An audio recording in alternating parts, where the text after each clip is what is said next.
Hey everyone, welcome back to your favorite channel अड्डा 24/7 NEET. मैं हूँ शिप्रा तिवारी बेटा। आज की कहानी जो मुझे सुनानी आप सुनेंगे अपनी शिप्रा मैम की ज़बानी। आज हम क्या पढ़ने वाले हैं वो ध्यान से सुनिएगा, क्योंकि आज इस चैनल पे लिविंग वर्ल्ड का दूसरा लेक्चर है। पहले लेक्चर में हमने क्या डिस्कस किया, पहले उसके बारे में मैं आपको बताऊंगी। पहले लेक्चर में हमने ये डिस्कस किया कि लिविंग क्या होता है और किसी भी लिविंग के दो फीचर होंगे, उन फीचर्स के बारे में आज के लेक्चर में हम डिस्कस करेंगे। लास्ट लेक्चर में आपको मैंने पूरे चैप्टर का ओवरव्यू बताया कि इस पूरे चैप्टर में हमने क्या क्या चीज़ें पढ़नी है। छोटा chapter, frequency of the question 1 to 3 हो सकती है, इससे ज़्यादा क्वेश्चन इस चैप्टर से पूछे नहीं जाते। पर वो कौन से क्वेश्चन होंगे ये भी मैं आपको बताऊंगी। पूरे क्वेश्चन जो है हर टॉपिक के बाद प्रैक्टिस करेंगे, कम से कम 5-5, 7-7, 10-10 क्वेश्चन आपको हर टॉपिक के बाद मेरे साथ प्रैक्टिस करना है। आज के लेक्चर में जैसे ही लेक्चर खत्म होगा आपको इसके मैं क्वेश्चन प्रैक्टिस कराऊंगी, सो घबराना मत। आज की कहानी में जो मैं आपको सुनाने वाली हूँ वो है the defining characteristics of living being. अब आपको याद करना है पिछला लेक्चर। पिछले लेक्चर में मैंने आपको क्या सिखाया था, मैंने आपको ये सिखाया था कि किसी भी लिविंग ऑर्गेनिज्म के अंदर प्रॉपर्टीज हो सकती हैं दो, या तो ये डिफाइनिंग हो सकती हैं या तो ये नॉन डिफाइनिंग हो सकती हैं। डिफाइनिंग फीचर कौन से फीचर्स होते हैं? डिफाइनिंग फीचर वो फीचर होते हैं जो हमेशा लिविंग बीइंग्स के थ्रू ही जो है एक्सप्रेस किए जाते हैं विदाउट एनी एक्सेप्शन। मान लीजिए कि अगर कोई एक्सेप्शन है तो वो लिविंग बीइंग्स नहीं है बेटा, फिर वो ना मतलब वो मे बी वो नॉन लिविंग बीइंग्स भी हो सकता है, कुछ भी हो सकता है, पर कोई ऐसी प्रॉपर्टी जो लिविंग बीइंग के अलावा कहीं और भी पाई जाती है तो वो फिर उसका डिफाइनिंग फीचर नहीं है। तो अगर मुझे एक छोटा सा डेफिनेशन लिखना हो, ध्यान से समझिएगा, अगर मुझे एक छोटा सा डेफिनेशन लिखना हो तो मैं क्या करूँगी, ये आपको समझना ज़रूरी है कि अगर मुझे एक छोटा सा डेफिनेशन लिखना हो तो व्हाट आई कैन डू, ठीक है, मुझे क्या करूँगी मैं, तो मैं ये लिख देती हूँ। सबसे पहले मैं डेफिनेशन लिखना शुरू करती हूँ। देखो, सबसे पहले हमें डेफिनेशन लिखना पड़ेगा, इसी में लिख देती हूँ, डिफाइनिंग फीचर पे ही आ जाओ। देखो डिफाइनिंग फीचर क्या होता है, I hope this colour is visible और नॉट। चलो वाइट से लिखती हूँ मैं, वाइट ज़्यादा विजिबल होगा। द फीचर्स, ध्यान से सुनना, the features only shown by the living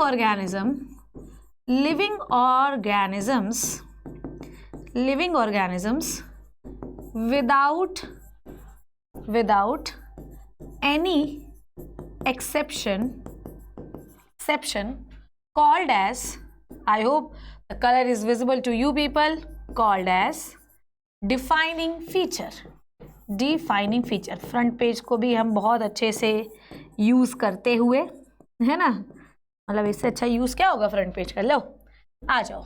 तो क्या होता है डिफाइनिंग फीचर? क्या होता है? वो फीचर जो सिर्फ लिविंग ऑर्गेनिजम्स के थ्रू ही शो किए जाते हैं विदाउट एनी एक्सेप्शन, इन्हें हम कहते हैं डिफाइनिंग फीचर। अगर कोई एक्सेप्शन आ गया, ठीक है, कि भैया लिविंग बीइंग में तो होता ही है, साथ में इसमें भी होता है, तो बेटा अब वो डिफाइनिंग फीचर नहीं रहा। मेरी बात को ध्यान से समझना, लिविंग बीइंग्स में है मतलब लिविंग ही बीइंग्स में होगा और कहीं नहीं हो सकता। और अगर कहीं और एक्सेप्शन दिखाई दे रहा है तो डेफिनेटली फॉर श्योर वो लिविंग ऑर्गेनिजम्स तो नहीं, मतलब वो लिविंग बीइंग की प्रॉपर्टी नहीं है, ठीक है। मतलब अगर डिफाइनिंग प्रॉपर्टी नहीं है, we have two kinds of property of living beings, one is defining, one is non defining. Defining होगा विदाउट एनी एक्सेप्शन तब तो हम मानेंगे डिफाइनिंग फीचर है, पर अगर कोई एक्सेप्शन आ गया तो वो नॉन डिफाइनिंग फीचर है, ठीक है। अब आइए कौन कौन से डिफाइनिंग फीचर होते हैं बच्चों, पहले मैं आपको एक छोटू सी लिस्ट दे देती हूँ जिससे आपको और ज़्यादा चीज़ें क्लियर हो जाएंगी। तो बेटा आज हम पढ़ेंगे डिफाइनिंग फीचर में। डिफाइनिंग फीचर का डेफिनेशन आपने देख लिया, the feature which are shown by the living organism without any exception, ठीक है। लिविंग ऑर्गेनिज्म के थ्रू भी शो किया जाता है, नॉन लिविंग के थ्रू भी शो किया जाता है, दूसरे किसी और चीज़ में शो किया जाता है, तो अब वो नॉन डिफाइनिंग फीचर भी है, ठीक है। लिविंग बीइंग्स में है, साथ में किसी और में है, नॉन डिफाइनिंग, सिर्फ लिविंग बीइंग्स में होता और कहीं नहीं हो सकता, this is the defining feature, ठीक है। अब मैं आपको ये बताती हूँ कि इस चैप्टर में डिफाइनिंग फीचर आपने कौन कौन से डील करने हैं, ये भी तो सीख लो। इस चैप्टर में डिफाइनिंग फीचर हमने कौन कौन से डील करने हैं, देखो ध्यान से सुनना है ना।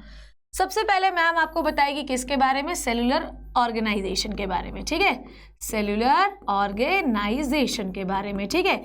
ये एक डिफाइनिंग फीचर होता है। भाई किसी ऑर्गेनिज्म में सेल ही नहीं है तो लिविंग होगा क्या? जीवित हो बेटा, हर जीवित ऑर्गेनिज्म में लिविंग सेलुलर ऑर्गेनाइजेशन होगा ही, सेल्स तो पाई जाएंगे, ठीक है। उसके बाद कौन होगा भाई, उसके बाद होगा आपका मेटाबॉलिज्म, ठीक है, मेटाबॉलिज्म। उसके बाद मैम आपको पढ़ाएंगी कॉन्शियसनेस, ठीक है। कॉन्शियसनेस के बाद, कॉन्शियसनेस के साथ आपके एनसीईआरटी रिस्पॉन्सिवनेस को भी बोल देती है, पर ठीक है, रिस्पॉन्सिवनेस कॉन्शियसनेस को लोग एक साथ ही बोलते हैं, ठीक है, कॉन्शियसनेस एंड रिस्पॉन्सिवनेस। उसके बाद एक और चीज मैम बात करेंगी which is the underlying interactions,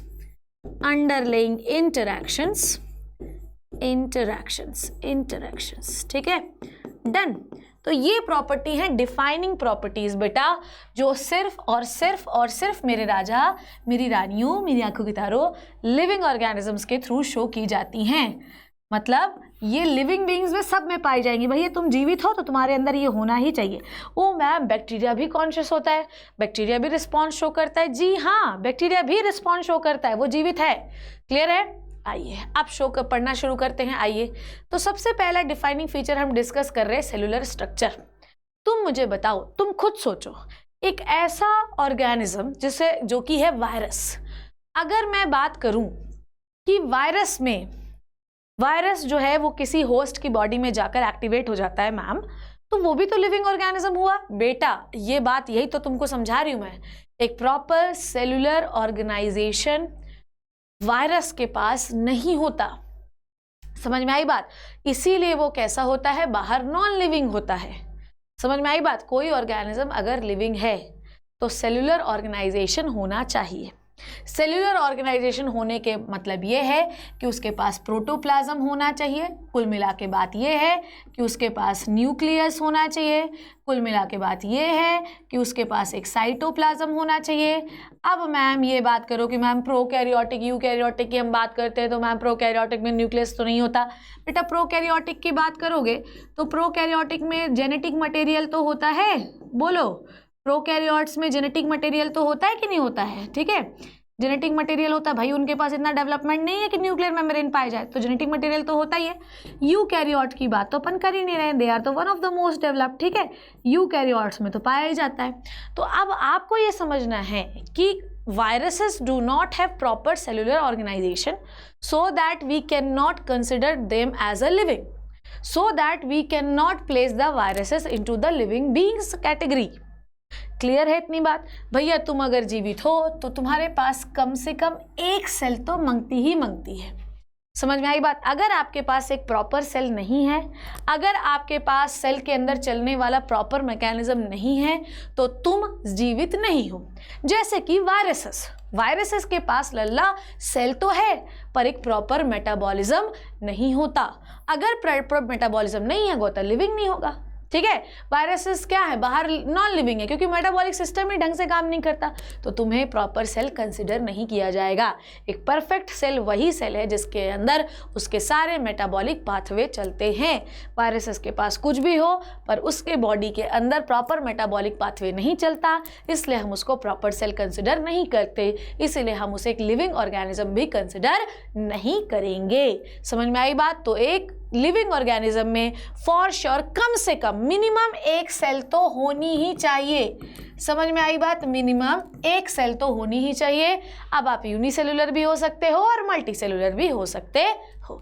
I think this is clear to you. ठीक, आगे नेक्स्ट स्ट्रक्चर की बात करें तो देखो, ठीक है, सेल है तो सेल के अंदर ऑर्गेनल है। सेल हो, टिश्यू हो, ऑर्गन सिस्टम हो, बात अलग है, पर कम से कम एक सेल तो होनी चाहिए सेल में, क्योंकि हर सेल के अंदर सेल ऑर्गेनल्स होते हैं, राइबोसोम्स होते हैं, उनका डीएनए, माइटोकॉन्ड्रिया, सब कुछ तो होता है।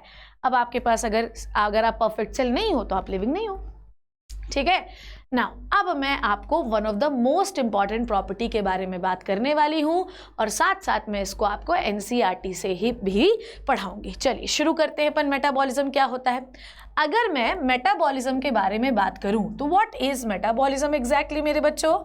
क्या होता है मेटाबॉलिज्म, आइए समझते हैं। What is exactly metabolism? It is a sum total of all the reaction present into the body और इनसाइड द सेल। ठीक है, लिख लूँ इतनी बात, ये वो सारी रिएक्शंस हैं जो आपके सेल्स के अंदर चलती हैं। क्लियर है इतनी बात? Metabolism are the sum total of all the reactions present inside the cell और द बॉडी। समझ में आई बात? लिख दो इतनी बात, आई होप लिख देते हैं यहीं पे। It is the sum total of all the reactions, ठीक है, it is sum total of all the reactions present inside the cell। समझ में आई बात? It is sum total of all the reaction present inside the cell. मेरे लाला, ठीक है मेरे बच्चों, मेरे आंखों के तारों, समझ में आ रहा है कि नहीं आ रहा है? बोलो, आ रहा है कि नहीं आ रहा है? ऐसा लग रहा है कि अपन नीट वीट करने बैठे हैं, है ना? अब ये आपको तब लगेगा जब भी 4-5 क्वेश्चन इस टॉपिक के हो जाएंगे, तब शानदार जबरदस्त जिंदाबाद लगने लगेगा। ठीक है, it is a sum total of all the reaction present inside the cell. Now the question is which kind of reaction, which kind of reaction. तो इसके लिए आपको मैं एक सेल बनाकर दिखाती हूँ। ठीक है, इसके लिए आपको मैं एक सेल बना के दिखा रही हूँ, ध्यान से समझना बच्चों। ठीक है, अगर आप किसी चीज को, ध्यान से सुनो मेरी बात, अगर आप किसी चीज को बेटा ए से किस में कन्वर्ट कर रहे हैं, बी में, अब यही बी किस में कन्वर्ट कर रहा है, सी में, फिर यही सी किस में कन्वर्ट हो रहा है, डी में। ठीक है, समझ में आ रही बात? अब ध्यान से सुनना, यहां पर कोई भी कन्वर्जन, ठीक है, मेटाबॉलिज्म जो है आपके सेल में क्या हो सकता है भाई? आपके सेल में क्या चीज हो सकती है? आपके सेल में हो सकता है किसी चीज का ब्रेकडाउन हो रहा हो, यही हो सकता है ना? बोलो, बहुत ही छोटा हो गया, थोड़ा सा बड़ा लिखती हूँ। ठीक है, 2 चीजें हो सकती हैं भाई आपके सेल में। आपके सेल में हो सकता है किसी चीज का ब्रेकडाउन हो रहा हो, यही हो सकता है ना, या तो किसी चीज का फॉर्मेशन हो रहा हो। मेरी बात समझ रहे हो ना? या तो आपके सेल में किसी चीज का ब्रेकडाउन हो रहा हो, या तो किसी चीज का फॉर्मेशन हो रहा हो। क्लियर है? हो सकता है कि आपके सेल में किसी चीज का ब्रेक डाउन हो रहा हो। ठीक है, हो सकता है कि आपके सेल में छोटी छोटी चीजें मिलकर किसी बड़ी चीज का फॉर्मेशन हो रहा हो। बेटा हो कुछ भी रहा हो कुछ भी रहा हो, इससे तो टिंडा फर्क पड़ता है। पर आपको ये पता होना चाहिए कि कोई भी रिएक्शन हो रही हो, ये बिना एंजाइम्स के हो ही नहीं सकती। कोई भी रिएक्शन आपने करना है तो आपको एंजाइम्स तो चाहिए ही चाहिए हैं। समझ में आ गई बात? Metabolisms are the sum total of all the reaction present inside the cell. ये क्या है? ये सेल है। अब सेल के अंदर 2 ही चीजें हो सकती हैं, या तो कोई चीज बन रही होगी या तो कोई चीज टूट रही होगी। अगर कोई चीज टूट रही है तो भी एंजाइम चाहिए है, और कोई भी चीज बन रही है तो भी एंजाइम चाहिए है। तो यहाँ पर एक पॉइंट मैम अब आपको और ऐड करवा रही है, देखो क्या answer. No metabolic reaction, no metabolic reaction will performed without enzymes। Clear है? नोट्स बन रहे साथ साथ। ठीक है, कोई भी मेटाबॉलिक रिएक्शन ऐसी होती ही नहीं है जो बिना एंजाइम के परफॉर्म हो। It can be of 2 type, formation और ब्रेकडाउन। क्लियर है ना? अब अगर हम किसी चीज का ब्रेक डाउन कर रहे हैं, then this reaction is called as, बेटा क्या? अगर हम किसी चीज का ब्रेक डाउन कर रहे हैं, then this is called as catabolic reaction. क्या करते हैं बच्चों इसे हम? Catabolic reaction. अगर हम किसी चीज का फॉर्मेशन कर रहे हैं, then it is called as anabolic reactions. Clear है? And anabolic and metabolic reactions sum total are called as what beta ji? It is called as metabolic reaction. Sum total it is called as metabolic reactions। तो यहाँ पर तो ये समझ में आया, catabolic reaction और एनाबॉलिक रिएक्शन, इन दोनों को एक साथ मिलाकर हम मेटाबॉलिक रिएक्शंस कहते हैं। तो आपके सेल में कुछ बन रहा होगा या कुछ टूट रहा होगा, दोनों एक साथ जो है, दोनों सारी चीजें तो चलती रहती हैं, कुछ चीज बना रहे हो कुछ चीज टूट रहे हो, तो it is called as metabolic reaction. एक और चीज आप लिख सकते हैं, ठीक है, यहाँ पर एक और पॉइंट आप लिख सकते हैं। पहला पॉइंट ये, ठीक है, कैटाबॉलिज्म मतलब breakdown, catabolism plus anabolism, notes बनाइएगा साथ में। इट इज कॉल्ड एज, साथ में क्या बच्चों? It is called as metabolism. ठीक है, इट इज कॉल्ड एज, साथ में व्हाट बच्चों, it is called as metabolism. एक आध एग्जाम्पल पूछूं आपसे तो बताओ क्या होता है कैटाबॉलिक रिएक्शन का एग्जाम्पल क्या हो सकता है बेटा? रेस्पिरेशन, एग्जाम्पल देखो, ठीक है, respiration is a catabolic reaction. Respiration में आप क्या तोड़ते हो? रेस्पिरेशन में आप C6H12O6 को तोड़कर CO2, H2O और ATP निकालते हो। ठीक है, बोर्ड का कोना कोना यूटिलाइज करने की सोचती हूँ मैं। तो कैटाबॉलिक रिएक्शन क्या होती है? रेस्पिरेशन होती है जिसमें आप कार्बोहाइड्रेट को तोड़ते हो। एनाबॉलिक रिएक्शन का एग्जाम्पल क्या हो सकता है बच्चों? एनाबॉलिक रिएक्शन का एग्जाम्पल हो सकता है फोटोसिंथेसिस। ठीक है, फोटोसिंथेसिस। क्लियर है, समझ में आ गई बात? तो क्या सीखा आपने? मेटाबॉलिज्म। पहले भी हम डिफाइनिंग सोचो, पहले सोचो, सुनो कि मेटाबॉलिज्म क्या होता है। It is a sum total of all the reaction present inside the cell. It can be of two type, may be it is a breakdown reaction, may be it is the formation reaction. Breakdown reaction is called as catabolic reaction. Examples are the respiration, respiration होता है cell में। फिर उसके बाद formation reaction भी हो सकती है, तो it is can be of forming type of reaction. कोई चीज़ आप बना रहे हो, फोटोसिंथेसिस में आप कार्बोहाइड्रेट बनाते हो। अब इन दोनों को मिलाकर हम मेटाबॉलिक रिएक्शन कहते हैं। पर कोई भी मेटाबॉलिक रिएक्शन बिना एंजाइम के हो नहीं सकती है। तो यहाँ पर भी हमें एंजाइम चाहिए, यहाँ पर भी एंजाइम चाहिए और यहाँ पर भी एंजाइम चाहिए। ये है क्या? ये है एंजाइम। ये बात आपको पता होनी चाहिए। डन डन डन डन, इतनी बात क्लियर हो गई। एक और चीज़ जो है, यहाँ पे सारी चीज़ें लिखी हुई हैं, यहाँ पर मुझे एक ब्लैंक स्लाइड चाहिए है, वो कैसे मैं ऐड करूँगी? भूषण भैया ब्लैंक स्लाइड कैसे होगी यार बताओ मुझे ज़रा। है ना, रुको, मैं एक ब्लैंक स्लाइड जो है मुझे इसमें ऐड करनी पड़ेगी। ठीक है, तो आपको और थोड़ा सा समझ में आएगा। Where is the blank slide? टिंग टिंग टिंग टिंग टिंग टिंग टिंग टिंग टिंग। ठीक,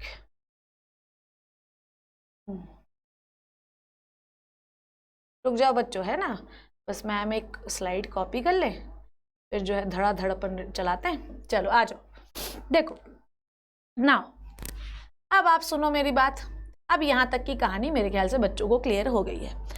अब सुनना, देखना, देखो कोई भी एनी टाइप ऑफ, ठीक है, एनी टाइप, देखो सेंटेंस क्या लिख रही हूं, any type of metabolic reactions are living reaction. अब यहाँ पर मैम ये क्यों बोल रही है, ये ध्यान समझना, ये रिएक्शन लिखा है मैंने, ठीक है।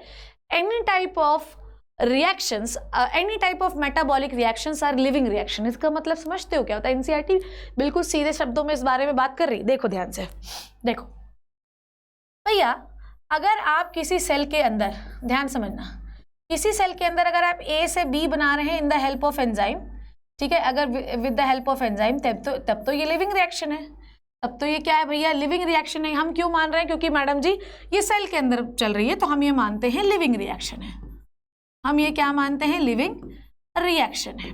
ठीक है, समझ में आई बात? ये बात क्लियर हुई? पर अगर मान लो कि मैं किसी टेस्ट ट्यूब में, देखो, अगर मैं किसी टेस्ट ट्यूब में ध्यान से देखना, ए से बी में कन्वर्ट कर रही हूं with the help of enzyme, तो ये कैसे रिएक्शन है? अगर मैं किसी टेस्ट ट्यूब में ए से को बी में कन्वर्ट कर रही हूं with the help of enzyme, तो ये क्या है? आप समझना,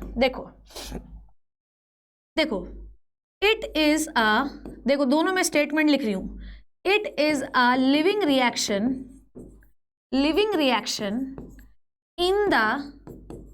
इन द लिविंग एनवायरमेंट। समझ में आई बात? समझ में आया बात? एनवायरमेंट, मैं हमेशा एनवायरमेंट की स्पेलिंग गलत कर देती हूँ। ठीक है, सेल के अंदर कोई भी चीज किसी में कन्वर्ट हो रहा है with the help of enzyme, तो ये लिविंग रिएक्शन है। पर एनवायरमेंट भी कैसा है? लिविंग है। पर अगर आप ए को बी में कन्वर्ट कर रहे हैं तो it is a living reaction. बेटा रिएक्शन तो लिविंग है, ठीक है, बट एनवायरमेंट कैसा है? But environment is non living. तो मैम जब नॉन लिविंग एनवायरनमेंट है तो फिर आप मेटाबॉलिज्म को डिफाइनिंग प्रॉपर्टी में क्यों कंसिडर कर रही हो? क्योंकि लिविंग रिएक्शन तो आप टेस्ट ट्यूब में करा ही रहे हो। यही तो मैं तुम्हें समझा रही हूं बच्चों कि एक metabolic reaction, this is how many type of reaction, this is only one reaction ना। आप एक रिएक्शन, 2 रिएक्शन, 3 रिएक्शन शरीर के बाहर करा सकते हैं, पर अगर आप सोचें कि पूरा मेटाबॉलिज्म आप शरीर के बाहर करा सके ना, तो इट इज नॉट पॉसिबल। समझ में आई बात? All the metabolic reactions are the living reaction because all the metabolic reactions are always performed in the presence of enzymes. Without any enzymes we can not perform the metabolic reactions. बेटा ये याद रखना, कोई भी metabolic reaction ऐसी होती ही नहीं है जिसको बिना एंजाइम के परफॉर्म किया जा सके।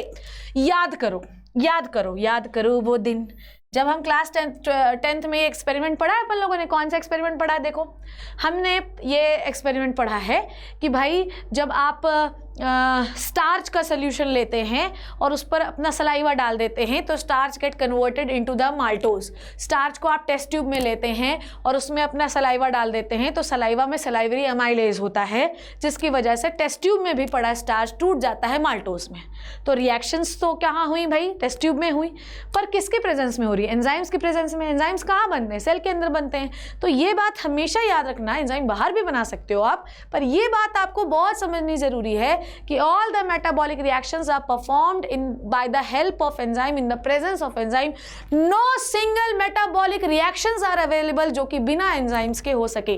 So the all the metabolic reactions are the living reactions, but it can be performed in the living environment as well as non-living environment. So ma'am फिर आप मेटाबॉलिज्म को डिफाइनिंग प्रॉपर्टी क्यों कह रही हैं? मैंने नहीं कहा, मैंने क्या कहा? आप स्टेटमेंट सुनिए, metabolism is the defining property. पर कहीं मैंने ये बोला क्या metabolic reactions are defining property? No, no बेटा, no, because metabolic reactions, metabolic, देखो metabolic reaction can be performed लिखाइए, performed in the non-living environment,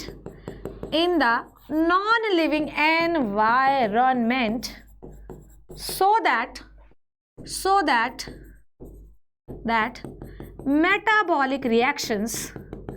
metabolic reactions are not the pen colour change करेंगे, not the defining property of living। पर यहां पर ये metabolic reaction है, ना कि मेटाबॉलिज्म है। तो आपके नीट एग्जामिनेशन में ये सवाल आ सकता है कि मेटाबॉलिक रिएक्शंस जो होती हैं वो डिफाइनिंग है या नॉन डिफाइनिंग है। तो metabolic reactions are non defining because it can be performed in the living environment as well as non living environment. But if we considered metabolism, 1 reaction, 2 reaction, maybe 3 reaction you can perform outside of the body. But if you think that whole metabolic process, digestion, respiration, circulation, everything can performed outside of the body, then this is your blunder mistake which you are thinking by your mind.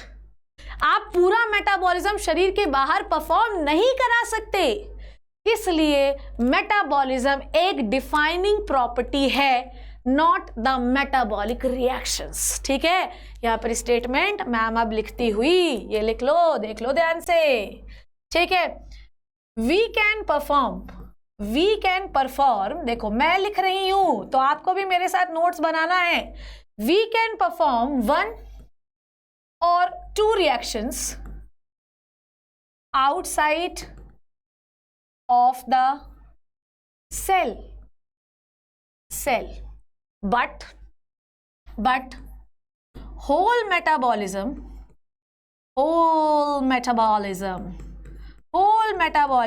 cannot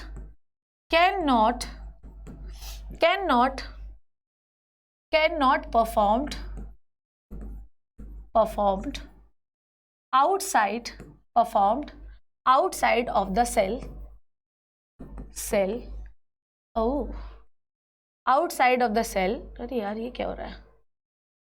outside of the cell है ना? so that metabolism is the defining property. Clear है? Of living organism, ठीक है, done बच्चों, done, clear है इतनी बात? तो आप एक single metabolism outside of the cell perform कर सकते हैं, पर सिंगल मेटाबॉलिक रिएक्शन, एक रिएक्शन, दो रिएक्शन, तीन रिएक्शन परफॉर्म कर सकते हैं, बट इफ यू थिंक कि आप पूरा मेटाबॉलिज्म परफॉर्म कर दे, इट इज नॉट पॉसिबल बेटा, इट इज पॉसिबल ही नहीं है वो, ठीक है? चलो आओ मेटाबॉलिज्म पढ़ लें हम लोग, आइए, ठीक है, डन डन डन, ठीक है। The term metabolism apply to all constructive and destructive reaction, anabolism and catabolism done by the living beings assimilate and utilise energy. ऐसा क्यों करते हैं? ताकि हम एनर्जी बना सकें। एनर्जी इवन देखो, फंजाई का भी एग्जाम्पल देखो, अभी मुझे याद आ गया तो बता देती हूँ। फंजाई क्या करता है? फंजाई किसी भी चीज को डाइजेस्ट करने के लिए, बेटा ध्यान से सुनियो मेरी बात, फंजाई किसी भी चीज को डाइजेस्ट करने से पहले, ध्यान सुनो, फंजाई किसी भी चीज को डाइजेस्ट करने से पहले वो अपने एंजाइम्स को बाहर निकालता है ना, तो उसका डाइजेशन शरीर के बाहर हो रहा है, तो they can digest the food by the enzymes from the outside of the body, but सिर्फ वो क्या कर रहा है, ऑर्गेनिक को इनऑर्गेनिक में कन्वर्ट कर रहा है बेटा, बाकी सारा एसिमिलेशन एब्जॉर्प्शन उसकी बॉडी करेगी, वो भी एक मेटाबॉलिक रिएक्शंस है। आप अपनी बॉडी में जो भी चीजें परफॉर्म कर रहे हैं, जो भी चल रहा है बेटा, जो भी चल रहा है, एसिमिलेशन में आप चीजों को वापस से बनाते हैं, तो आप जो भी कर रहे हैं, it is a part of the nutrition. आप हर एक आध रिएक्शन बाहर कर सकते हो, पर अगर आप ये सोचो कि पूरा मेटाबॉलिज्म कर दो, ये पॉसिबल नहीं है।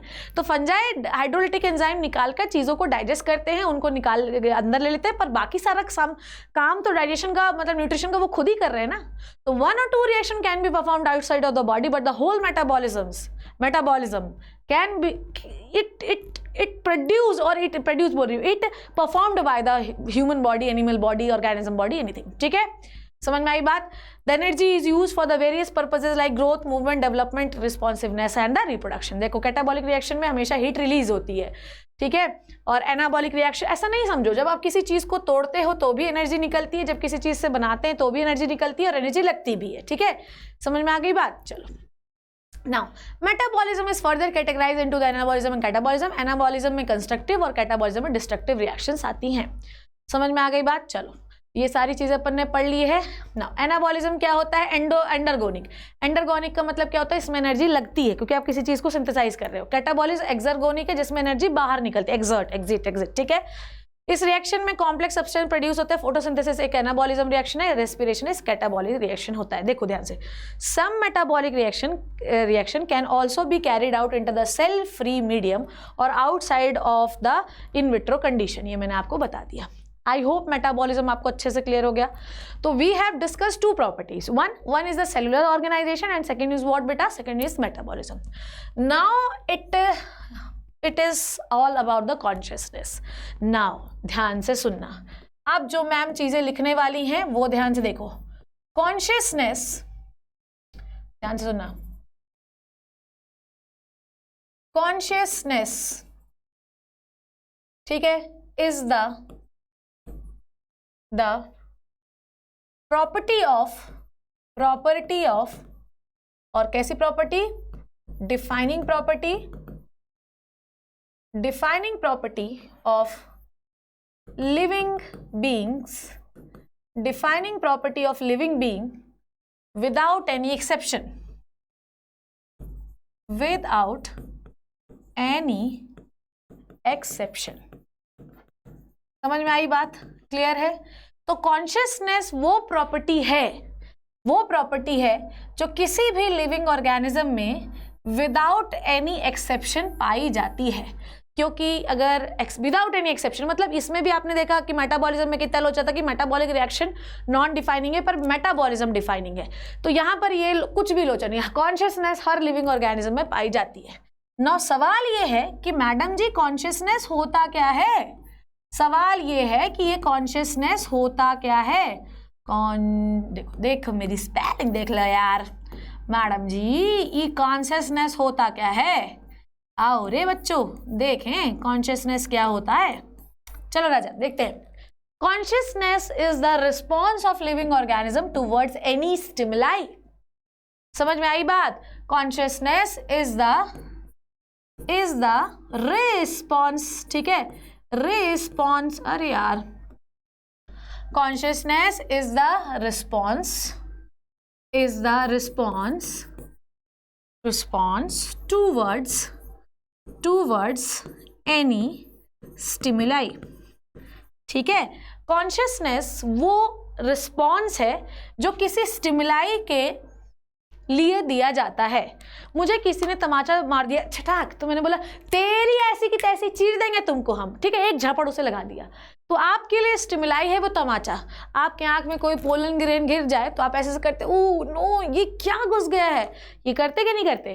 तो जब भी आप किसी, ध्यान से सुनना, जब भी आप किसी, है ना, जब भी आप किसी स्टिमुलाई के प्रति रिस्पॉन्स दे रहे हैं, स्टिमुलाई कुछ भी हो सकता है, ये बात याद होनी चाहिए। जब भी आप किसी स्टिमुलाई के प्रति अपना कोई रिस्पॉन्स दे रहे हैं, then this is called as consciousness.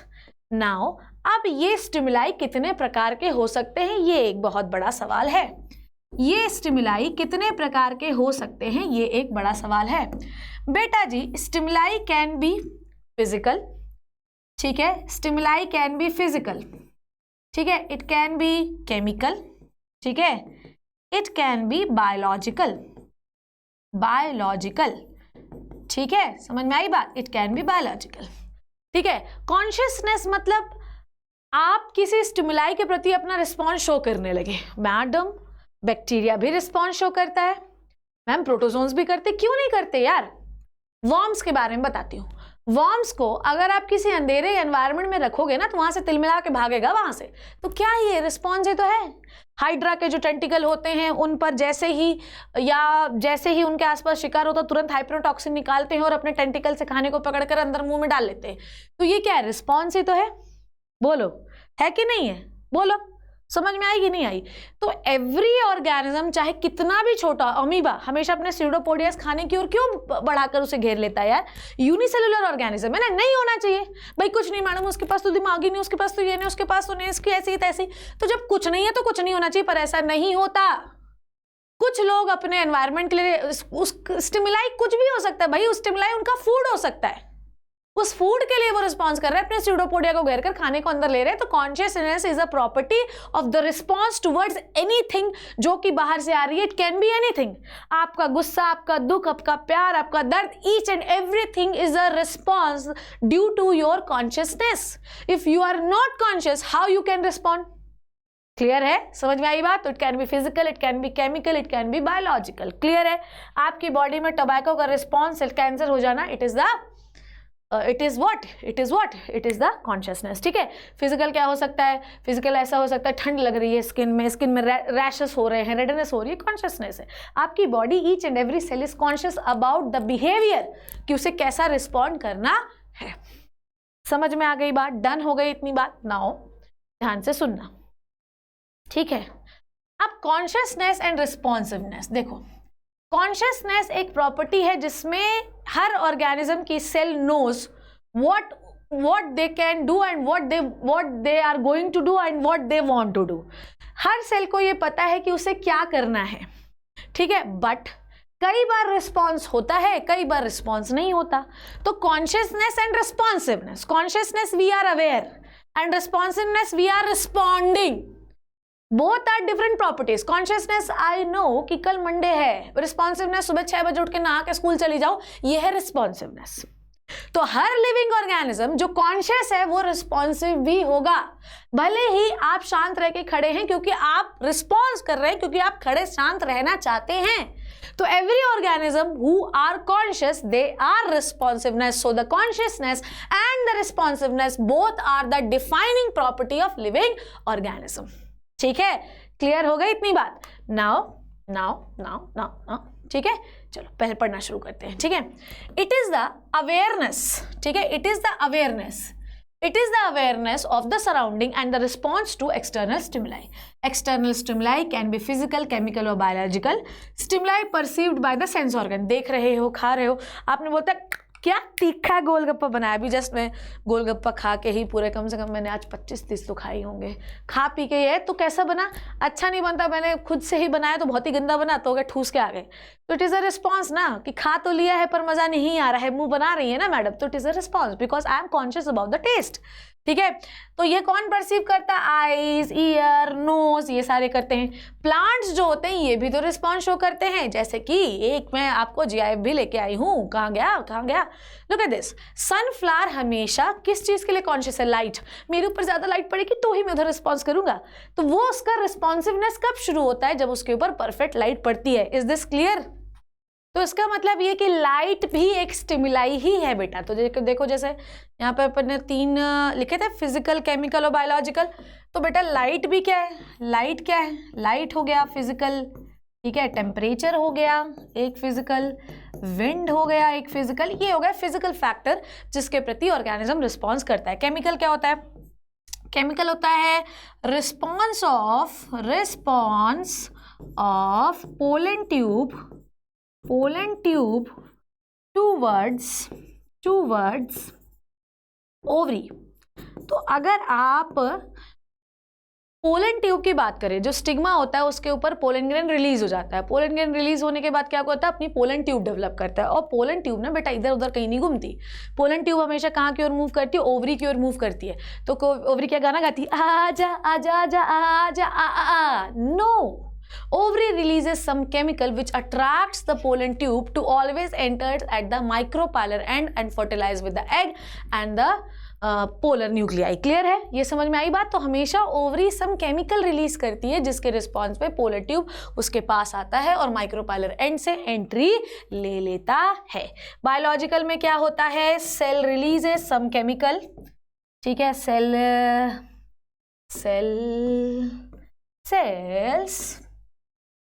cells releases some chemicals in response to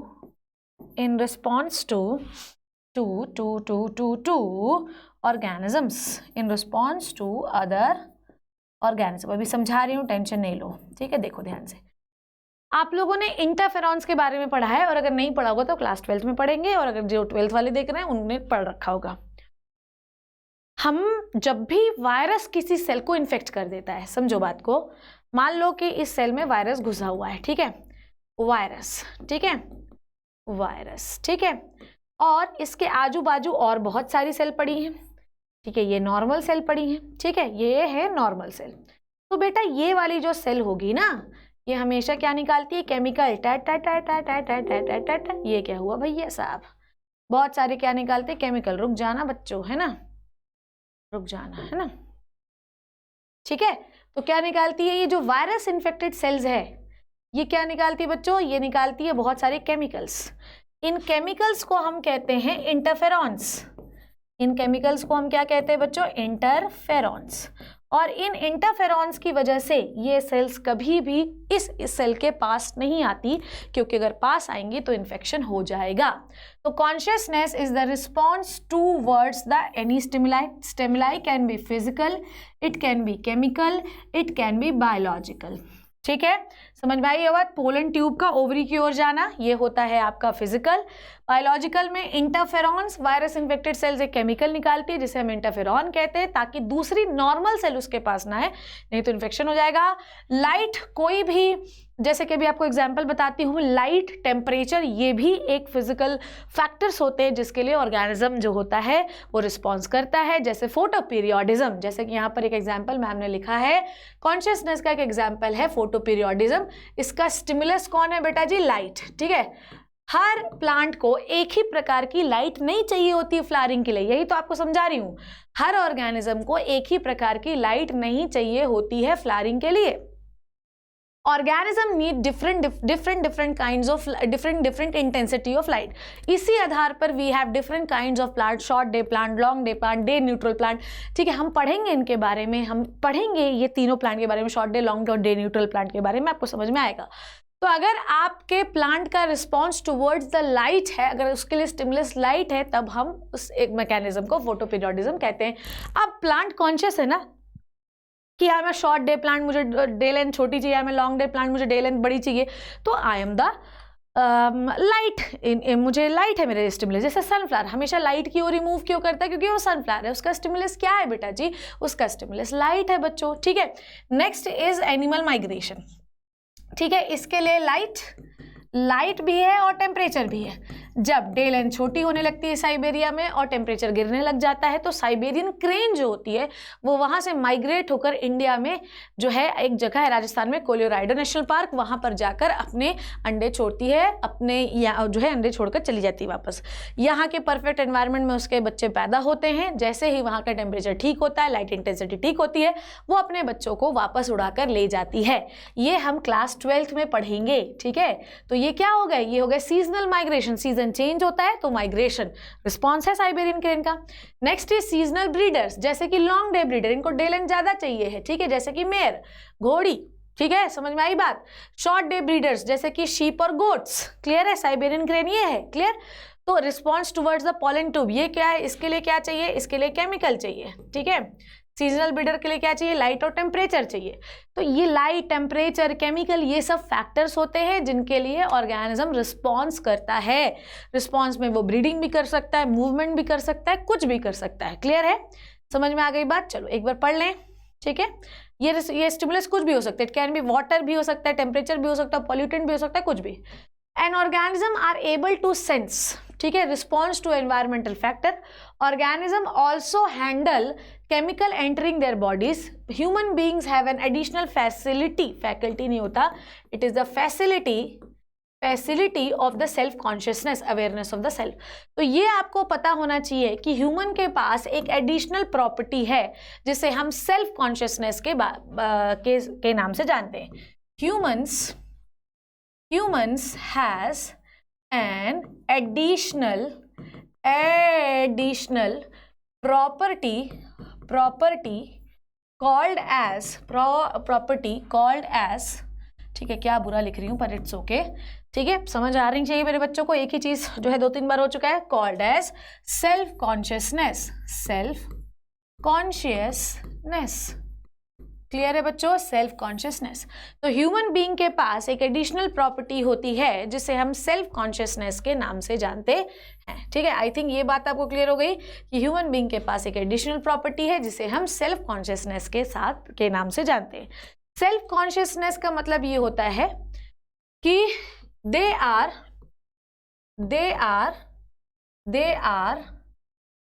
कैसे लिख सकते हैं इसको आप, they are known about their response and behavior।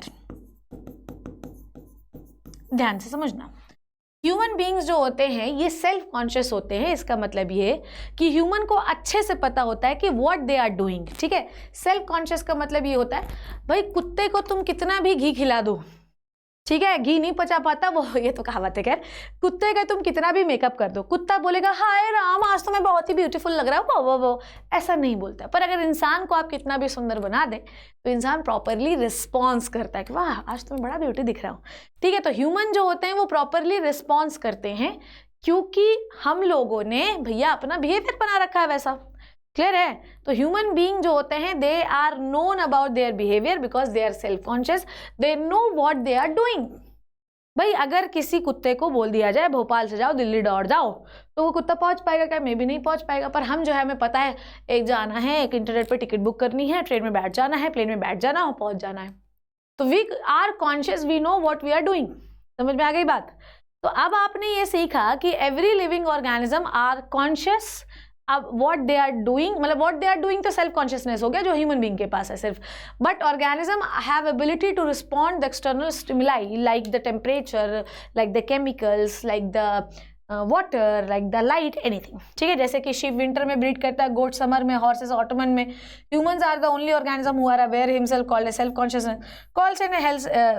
Consciousness is said to be defining property of living organism. Now आपके NCERT एक चीज organisms के बारे में बात करती है। If we talk about the coma patient, देखो बच्चों कोमा पेशेंट, देखो कोमा पेशेंट्स जो होते हैं they are they are not conscious. ध्यान सुनना, कोमा पेशेंट्स की अगर मैं बात करूं तो दे आर नॉट कॉन्शियस, ठीक है। कोमा पेशेंट्स जो होते हैं ये कॉन्शियस नहीं होते, दे आर नॉट कॉन्शियस, ठीक है, दे आर नॉट कॉन्शियस। तो क्या मैडम अभी तो आप बोल रहे थे साहब लिविंग ऑर्गेनिज्म में कॉन्शियसनेस प्रॉपर्टी पाई जाती है, नहीं पाई जाती, मतलब ये डिफाइनिंग प्रॉपर्टी समझो, पर कोमा पेशेंट्स में नहीं पाई जाती। अब अगर मैम ने ये बोल दिया है कि हर लिविंग ऑर्गेनिज्म में कॉन्शियसनेस पाया जाता है और अगर कोमा पेशेंट में कॉन्शियसनेस नहीं है तो क्या वो डेड है? वो लिविंग है। हम उनको why they are considered as living, why they are considered, why they are considered as living because देखो यार, मैंने तुम्हें इस पूरे टॉपिक के नोट्स बनवा दिए हैं एक एक चीज़ के। अब अगर उसके बाद भी तुम नहीं बनाओगे तो मैं कुछ नहीं कर सकती हूँ बेटा, है ना। तुम्हारे लिए प्रॉपरली वाई दे आर बनवा दिए notes. Why they are considered as living because they showing what बेटा? बिकॉज दे शोइंग मेटाबॉलिज्म, ठीक है, बिकॉज दे शोइंग मेटाबॉलिज्म। तो मेटाबॉलिज्म होने की वजह से ये लिविंग है। ध्यान समझना, मेटाबॉलिज्म होने की वजह से ये क्या है बच्चों जी? मेटाबॉलिज्म होने की वजह से ये जीवित हैं। समझना, मेटाबॉलिज्म होने की वजह से ये जीवित हैं, पर दे आर नॉट कॉन्शियस, तो ये नॉन लिविंग भी हैं। तो कोमा पेशेंट को, ठीक है, नाइदर दे आर लिविंग, ठीक है, ना तो ये एग्जैक्टली लिविंग है, nor they are non living, ठीक है, nor they are non living. तो ना तो ये एग्जैक्टली लिविंग है, ना ही ये नॉन लिविंग है। समझ में आई बात? तो कोमा पेशेंट्स को ना आप लिविंग मान सकते हैं, ना तो आप नॉन लिविंग मान सकते हैं। नॉन लिविंग मानने का कारण क्या है? क्योंकि इसमें कॉन्शियस नहीं होती। लिविंग मानने का कारण क्या है? क्योंकि कुछ रिस्पॉन्स नहीं कर रहे पर मेटाबॉलिज्म तो हो रहा है। तो ये कहानी हो गई। क्लियर है? समझ में आ गई बात? ठीक। तो रिस्पॉन्सिवनेस समझ में आया। Responsiveness and consciousness are the property from the simple prokaryotes. देखो बेटा, सिंपल प्रोकैरियोट्स मतलब बैक्टीरिया भी है। बैक्टीरिया पिलाइज होते हैं उसके बाद, जिसकी वजह से वो दूसरे बैक्टीरिया से जुड़ जाता है और अपना जेनेटिक मटेरियल ट्रांसफर कर देता है, जैसे हम कॉन्जुगेशन कहते हैं, पढ़ेंगे इसके बारे में। तो ये होते हैं भाई, रिस्पॉन्स है, फ्लैजिला से मूव करता है, पिलाई से अटैच करता है, फिम्ब्री से सरफेस से जुड़ जाता है। तो ये सब क्या है? रिस्पॉन्सिवनेस ही तो है। ठीक है। This property of living being is called as irritability. Irritability मतलब ये सब क्या है? ये रिस्पॉन्स ही तो है बेटा। ठीक है। चलो नेक्स्ट इज सेलुलर ऑर्गेनाइजेशन। ये मैंने आपको बताया कि हर लिविंग ऑर्गेनिज्म अगर वो जीवित है तो उसमें सेलुलर ऑर्गेनाइजेशन पाया जाना चाहिए। ठीक है। सेलुलर ऑर्गेनाइजेशन साथ में, इसके साथ में आपको एक और चीज समझा देती हूँ, दैट इज अंडरलेइंग इंटरैक्शंस। ठीक है। सेलुलर ऑर्गेनाइजेशन के साथ में इसमें और लिख देती हूँ अंडरलेइंग इंटरैक्शंस। अंडरलेइंग इंटरैक्शंस ध्यान से समझना। देखो बेटा, अगर मैं ये बात करूं, ध्यान से सुनना, अगर मैं ये बात करूं कि कोई एक सेल, मान लो ये एक छोटू सा बच्चा है। ठीक है। छोटू सा बच्चा है जिसका नाम है किक्कू। ठीक है। अब मैं ये बोलूं कि छोटू से क्यूट से किक्कू के अंदर इसके स्किन में पाए जाने वाला जो एपिथेलियल टिश्यू है, क्या उसकी सिर्फ एक ही सेल बिहेव कर सकती है? ध्यान से सोचो। अगर किक्कू के अंदर, ध्यान से सुनना मेरी बात, अगर किक्कू एक छोटा सा बच्चा है, बेबी है, इसके अंदर पूरी स्किन पाई जा रही है। स्किन क्या है? Skin is an epithelial tissue. ठीक है। हम स्किन के बारे में बात करते हैं। ठीक है। स्किन की एक सेल जो है वो एक एपिथेलियल टिश्यू बनाने का काम करती है। ध्यान से सुनना, स्किन की बहुत सारी सेल मिलकर एपिथेलियल टिश्यू बनाने का काम करती हैं। ठीक है। क्या बनाती है? एपिथेलियल टिश्यू बनाती है। तो क्या किक्कू के स्किन के सिर्फ एक सेल उसका पूरा टिश्यू का काम कर सकती है? नो बेटा, ना। ठीक है। आपको ये समझना है कि किक्कू के एपिथेलियल टिश्यू बनाने में इस सेल का काम है, पर ये सेल तब तक फंक्शनल नहीं है जब तक वो टिश्यू के फॉर्म में ना आ जाए। तो if we are showing the organ system level of organization, it means to say that कि every system is attached with the another system। मेरी बात समझ रहे हो कि हर सिस्टम एक दूसरे सिस्टम से अटैच है। भाई रेस्पिरेशन नहीं चलेगा, बॉडी में ऑक्सीजन नहीं पहुंचेगा, मरेगा आदमी। हार्ट पंप नहीं करेगा, बॉडी में प्रॉपर टाइम पे ब्लड नहीं पहुंचेगा, मरेगा आदमी। सांस ही नहीं ले पा रहे, मरेगा आदमी। सुसु नहीं निकाल रहे, मरेगा आदमी। पोटी नहीं निकाल पा रहे, मरेगा आदमी। कुल मिला के बात यह है कि अगर मैं ये सोचूं कि डाइजेस्टिव सिस्टम ठीक रहे, बाकी सब बेकार रहे, तो भी काम नहीं चलेगा। और अगर मैं सोचूं कि 3 ठीक रहे, 3 गड़बड़ चले, तो भी काम नहीं चलेगा। भाई 10 के 10 सिस्टम ढंग से चलने चाहिए, क्योंकि every system is linked with each other. This is called as underlying interaction, and the system is interacting with each other. It means to say that organs are interacting with each other, tissues are interacting with each other, cells are interacting with each other, and this is called as underlying interactions. And because each living organism showing the underlying interactions, even the unicellular organism में भी सारे molecules होते हैं, जो molecules आपस में interact करते हैं। एक ही सेल के अंदर इतनी प्रोसेसेस चल रही होती हैं, तो अगर उनके मॉलिक्यूल्स के बीच में इंटरेक्शन ढंग से नहीं होगा तो वो प्रोसेस ढंग से नहीं हो पाएंगी। सेल से सेल के बीच में कम्युनिकेशन होना जरूरी है, इंटरेक्शन होना जरूरी है। अगर कम्युनिकेशन टूटा, इंटरेक्शन टूटा, तो ऑर्गेनिज्म और the cell will be dead. ये बात आपको पता होनी चाहिए। ये हर लिविंग ऑर्गेनिज्म में जो भी जी रहा है, चाहे यूनिसेलुलर हो चाहे मल्टीसेलुलर हो, उनके बीच में अंडरलाइंग इंटरेक्शन पाया ही जाता है। Unicellular organism have cell like body, इनके में भी इंटरेक्शन है, और हर लिविंग ऑर्गेनिज्म की प्रॉपर्टी है सेलुलर ऑर्गेनाइजेशन और अंडरलाइंग इंटरेक्शन। समझ में आई बात? On the other hand higher multicellular organism work together मतलब क्या हो गया? Underlying interaction in the hierarchical manner. Hierarchical manner मतलब पहले सेल, पहले atom, molecule, macromolecule, organelle, cell, tissue, organ system, और ये आपस में इंटरैक्ट करते हैं, तब एक लिविंग ऑर्गेनिज्म किक्कू बनकर बाहर आया। समझ में आई बात? This is called as underlying interactions. Done हो गया इतनी बात। सो अगर आपसे पूछा जाए कि एक लिविंग ऑर्गेनिज्म की डेफिनेशन लिखो, तो living organism are the self replicative, ठीक है, सेल्फ इवोल्यूशनरी, सेल्फ रिप्रोड्यूसिंग, ठीक है, and showing the response towards the external stimuli. आइए एनसीईआरटी पढ़ते हैं तो आपको चीजें और ज्यादा क्लियर हो जाएंगी। चलो बेटा शुरू कर रहे हैं, आ जाओ। Another characteristics is the metabolism. All the living organisms are made up of chemicals. These chemicals are small, big, belonging to the various classes, size and function. They are constantly being made and changed into the some other biomolecules. These conversion are the chemical reactions. The conversion of the any molecule or atom into the next. This is called as metabolic reactions. There are thousands of metabolic reaction occurring simultaneously inside the living organism. हर समय बहुत सारी thousands of metabolic reaction चलती रहती हैं, चाहे वो unicellular organism हो, चाहे वो multicellular organism हो. All plants, animal, fungi and microbes exhibit metabolism. हर किसी के अंदर metabolism होता है. इसका मतलब ये sum total of all chemical reaction occurring in our body, this is called as metabolism. यही definition मैम ने भी लिखी है आपको। जितने भी रिएक्शन आपके सेल्स के अंदर, बॉडी के अंदर चल रही होती है, उन्हें हम मेटाबॉलिज्म कहते हैं। No living object exhibit the metabolism. किसी भी नॉन लिविंग ऑब्जेक्ट में नहीं हो सकता। भाई इसमें हो सकता है, लो चलो डाइजेशन कर दो, पता चला ये जो है तो यहाँ से पॉटी बाहर निकाल रही है, ऐसा नहीं हो सकता, ठीक है। Metabolic reaction can be demonstrated outside in the body in the cell free medium. देखो ये सेंटेंस देखो, यहाँ से ये वाला सेंटेंस देखो बच्चों, है ना, ये वही सेंटेंस है जिसके बारे में विवाद बच्चे नहीं समझ पाते। मेटाबॉलिक रिएक्शंस क्या होती हैं? ये demonstrated outside the cell in the cell free medium, ठीक है। An isolated metabolic reaction outside of the क्या लिखा है? An isolated metabolic reaction outside the body of organism performed in a test tube, ठीक है। जैसे अगर टेस्ट ट्यूब के अंदर परफॉर्म हो रहा है तो क्या होता है बताओ? ना तो ये लिविंग माना जाएगा क्योंकि नॉन लिविंग माना जाएगा, क्योंकि रिएक्शन तो लिविंग है पर मीडियम क्या है? नॉन लिविंग है। While metabolism a defining feature, देखो ध्यान से सुनो, metabolic reactions outside in the body of organism performed in a test tube. ना तो ये लिविंग है ना तो ये नॉन लिविंग है। क्यों नॉन लिविंग क्यों है?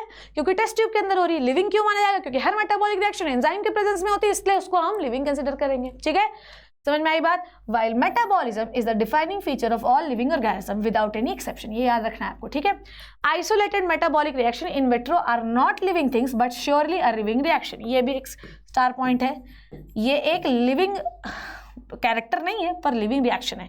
Hence, cellular organization of the body is the defining feature of the life form. Cellular cells होगी तो मेटाबॉलिज्म होगा। Perhaps the most obvious and technically complicated feature of all living organisms is the ability to sense their surrounding or the environment and response to these environmental stimuli which could be physical, chemical or biological. ये है अब consciousness। यहाँ तक की कहानी क्या थी भैया जी? यहाँ तक की कहानी है metabolism and metabolic reactions. Metabolic reactions, ठीक है। और यहाँ तक की कहानी है कॉन्शियसनेस एंड व्हाट, आपका रिस्पॉन्सिवनेस, ठीक है। चलो आ जाओ, ओके, ठीक है।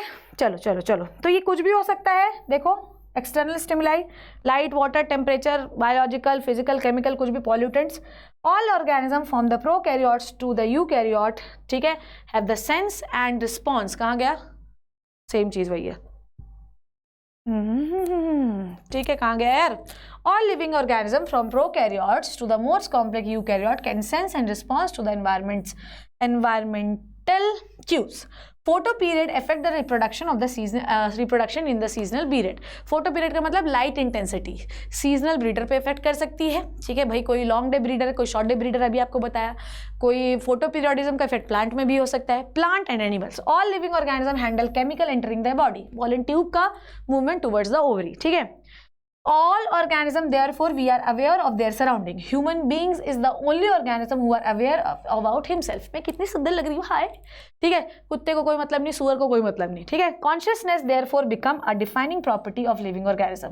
When it comes to the human beings, it is all the more difficult to define the living state. We observe patient laying in the coma in the hospital, virtually supported by the machine, which replace heart and lungs. Patient कहाँ गया यार? ठीक है, patient, ठीक है, patient coma, ये देखो भैया, okay, patient laying in coma, भैया उसका लंग्स और हार्ट काम नहीं कर रहा है, वो मशीन पे लेटा हुआ है। Patient is otherwise brain dead, brain उसका डेड है, ठीक है। तो इनके में कोई सेल्फ कॉन्शियस नहीं है वो, पर क्या उसको क्या मानोगे, लिविंग या नॉन लिविंग? तो भैया ऐसा है, उसको हम ना तो लिविंग मानेंगे ना तो नॉन लिविंग मानेंगे, क्योंकि उसके अंदर मेटाबॉलिज्म तो हो रहा है पर कॉन्शियसनेस नहीं है, जो कि डिफाइनिंग प्रॉपर्टी होती है।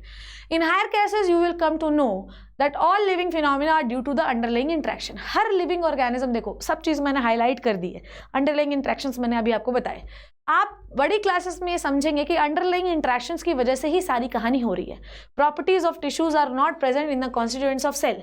जो बहुत सारी सेल्स मिलकर जो काम कर सकती हैं in the form of tissues, एक अलोन सेल नहीं कर सकती, but arise as a result of interaction. जब बहुत सारी सेल्स इंटरेक्ट करती हैं तो बहुत सारी सेल्स मिलकर जो काम करती हैं वो अकेली सेल नहीं कर सकती, तो दोनों सेल, सारी सेल्स के बीच में हो क्या रहा है, interaction.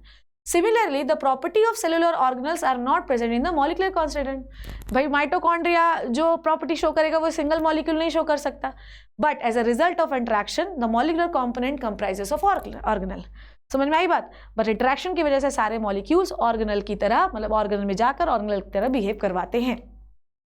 This phenomena is true in the hierarchical organizational complexity in all level. ये जो काम है ये हर जगह काम आता है, ठीक है। हमेशा याद रखिएगा कि हमेशा चीज़ें छोटी से बड़ी होती हैं। छोटी से बड़ी क्यों होती हैं? क्योंकि इंट्रैक्शन होता है छोटी चीज़ों की वजह से, तभी बड़े ग्रुप्स बनते हैं। समझ में आई बात? अब देखो यहाँ से जो मैं आपको बता रही हूँ, कोई लाइट कलर का होगा तो वहाँ ग्रीन कलर का, देखो therefore we can say that the living organism, ध्यान से सुनो, ग्रीन कलर से हाईलाइट कर रही हूँ, living organism are the self replicating, evolving, हमेशा छोटी चीज से बड़ी या कॉम्प्लेक्स चीज आती है, evolving, self regulating interactive system capable of responding toward the external stimuli. Green colour से हाईलाइट किया है, मतलब समझ जाना कि चीजें इंपॉर्टेंट हैं, नहीं तो हाईलाइट नहीं करती मैम, ठीक है। समझ में आ गई बच्चों? चलो आ जाओ, next is biology is the story of life on the earth, ठीक है। Biology is the story of evolution. समझ में आई बात? इंटरलिंक इंटरेक्शंस नहीं होते तो कभी भी आपको समझ ही नहीं होता कि इवोल्यूशन कैसे हुआ छोटे से बड़ी चीजों की ओर। समझ में आई बात? ठीक है। All living organism present, past and future are link to other. देखो हर ऑर्गेनिज्म पास्ट से फ्यूचर से पास्ट से फ्यूचर से प्रेजेंट तक सब कुछ एक दूसरे से लिंक है, because we are sharing the common genetic material. Clear है? समझ में आ गई बात? So this is the defining property of the living organism. We have done for one topic. Now इस टॉपिक के अब आपको मैं थोड़े से सवाल करवा देती हूँ, 5-6 सवाल, तो जिससे आपका टॉपिक एकदम रट्टाफिकेशन वाला हो जाएगा। चलो भैया आ जाओ। मेटाबॉलिज्म क्या होता है बताओ? गेन रिलीज ऑफ एनर्जी होता है, गेन ऑफ एनर्जी वो भी होता है, कैटाबॉलिज्म वो भी होता है। तो क्या होता है बताओ? गेन और रिलीज ऑफ एनर्जी क्या होता है मेटाबॉलिज्म? मेटाबॉलिज्म में एनर्जी गेन भी होती है और रिलीज भी होती है, तो right answer is D. Clear है भाई? एनाबॉलिज्म में लगती है, कैटाबॉलिज्म में निकलती है। Energy transformation is never 100% efficient because of, बताओ कभी भी एनर्जी ट्रांसफॉर्मेशन कभी भी एफिशिएंट क्यों नहीं हो सकती? बोलो जल्दी से, क्यों नहीं हो सकती एनर्जी ट्रांसफॉर्मेशन एफिशिएंट? बोलो फटाफट से, क्यों होता है बताओ? हमेशा याद रखो कि जब भी हम एनर्जी को किसी एक रूप से किसी दूसरे रूप में ट्रांसफर करते हैं तो हमेशा कुछ अमाउंट ऑफ एनर्जी बाहर रिलीज हो जाती है, ठीक है। And this energy is called as entropy. इसीलिए ब्रह्मांड की एनर्जी, यूनिवर्स की एनर्जी हमेशा बढ़ रही है। तो ये याद रखना कि कभी भी एफिशिएंट इसलिए नहीं हो सकता क्योंकि एंट्रोपी के फॉर्म में निकल जाती है एनर्जी, एंट्रोपी बढ़ रही है। मेटाबॉलिज्म का मतलब क्या होता है? Division of cell, expansion of cells. ये हो गया ना भैया, आगे तो सोचना ही नहीं। Sum total of all chemical reaction occurring in our body, ठीक है। Next question, when the reaction that occurs in the body are made to happen in the laboratory they are said to be, क्या कहलाती हैं बताओ? क्या कहलाती हैं बताओ? When the reaction that occurs in the body are made to happen in the laboratory condition, इनको हम क्या कहते हैं? इनको हम लिविंग रिएक्शंस कहेंगे बेटा, क्योंकि रिएक्शंस तो लिविंग ही है ना। क्लियर है? क्लियर है? ठीक है। लिविंग रिएक्शन का हो ना जब, देखो ये हमेशा नीट में याद रखो, जो मोस्ट अप्रोप्रिएट है वो आंसर देना है। तो लिविंग रिएक्शंस, ठीक है। समझ में आई बात? आगे, Among the following statement, pick the statement that describe the living or things. Reproduce कर सकते हैं, कहाँ है भैया? ये देखो, self replicating, evolving, self regulating, interactive system capable of respond to the external stimuli. ये लास्ट में भी अपन ने पढ़ा, यही है लिविंग बीइंग का फीचर। क्वेश्चन 4 देखते हैं। The action that our environment does on an organism is called, बताइए। एक्शन एनवायरमेंट के प्रति अगर आप कोई चीज शो कर रहे हैं तो एनवायरनमेंट के कौन से एनवायरनमेंट के प्रति? भाई स्टिमुलस के प्रति आप कोई चीज शो करते हो ना, तो action that environment does on an organism is called stimuli, ठीक है। रुक जाओ, एक्शन पूछा है, सॉरी एक्शन पूछा है तो response. An action that environment does on an organism is called response, ठीक है। Towards what?